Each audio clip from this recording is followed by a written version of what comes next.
یہ واقعہ تو بہرحال پیش آئے گا کہ آدمی مرنے کے بعد دوبارہ اٹھے گا اور اس کو جواب دہی کرنی ہوگی۔ اس امر واقعے کو آپ کا یہ تصور کر لینا کہ یہ نہیں ہوگا، اس امر واقعے کو غیر واقعہ نہیں بنا سکتا،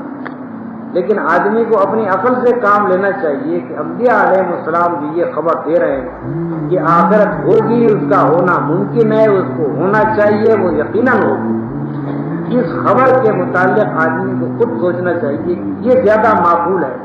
یا یہ تصور کرنا زیادہ معقول ہے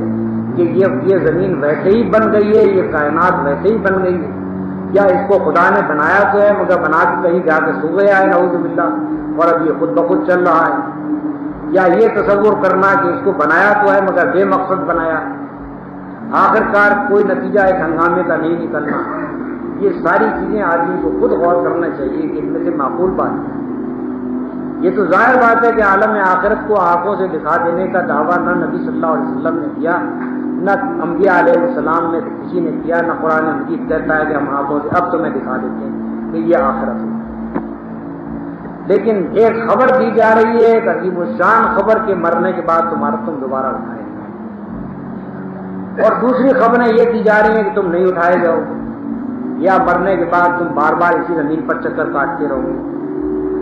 دوسری خبریں یہ تمہیں دی جا رہی ہیں۔ اب ان میں سے خود آدمی اپنی عقل سے کام لے کر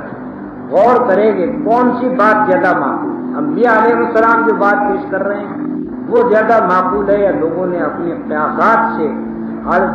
جو یہ کہتا ہے کہ مرنے کے بعد کوئی زندگی نہیں ہوگی، وہ بھی تو آخر یہ نہیں کہہ سکتا کہ میں نے آنکھوں سے دیکھ لیا ہے کہ مرنے کے بعد کوئی زندگی نہیں، وہ بھی یہ خبر دے رہا ہے کہ مرنے کے بعد کوئی زندگی نہیں، وہ بھی دیکھ کر نہیں دے رہا۔ اب آپ بھی نہیں دیکھ رہے ہیں، آپ کو بھی یہ نہیں دکھایا جا رہا ہے کہ مرنے کے بعد یہ زندگی ہے، لیکن دونوں چیزوں کا مقابلہ کر کے آدمی کو دیکھنا چاہیے کہ زیادہ معقول بات کرنی چاہیے، کون سی بات ایسی ہے کہ جو دل کو لگتی ہے، عقل چاہتی ہے کہ ایسا ہو سکتا ہے، اور عقل چاہتی ہے کہ ایسا ہونا چاہیے، اگر نہ ہو تو ظلم ہوگا، نہ ہو تو یہ ساری دنیا بے مقصد ہو جائے گی، اگر وہ نہ ہو تو اس کے معنی ہے کہ یہ اس دنیا میں سوائے ظلم اور فساد کے کچھ نہیں ہے، اور ظالم سے کبھی کوئی بدلہ لیا جانے والا نہیں۔ ظالم اگر اس دنیا سے بخیریت گزر گیا اور اس کو اس دنیا میں کوئی سزا اس کے ظلم کی نہیں ملی تو بچ کر نکل گیا، اب کہیں اس کے ظلم کی داد فریاد نہیں ہونی ہے۔ اگر ایک مرتبہ آدمی کو یہ یقین ہو جائے کہ فی الواقع ایسا ہونا ہے کہ یہ زمین رہنے کے قابل نہیں ہے، یہ زمین پھر اس قابل نہیں رہتی کہ انسان اس پر بسے، پھر بہتر یہ ہے کہ زہر کھا کے سارے انسان مر جائیں۔ جب جس زمین کے اوپر ظلم ہو اور اس کے بعد اس کی داد فریاد کہیں نہ ہو سکے، اور ظالم بالکل اسپاٹ فری چھوٹ کر جا کر نکل سکے،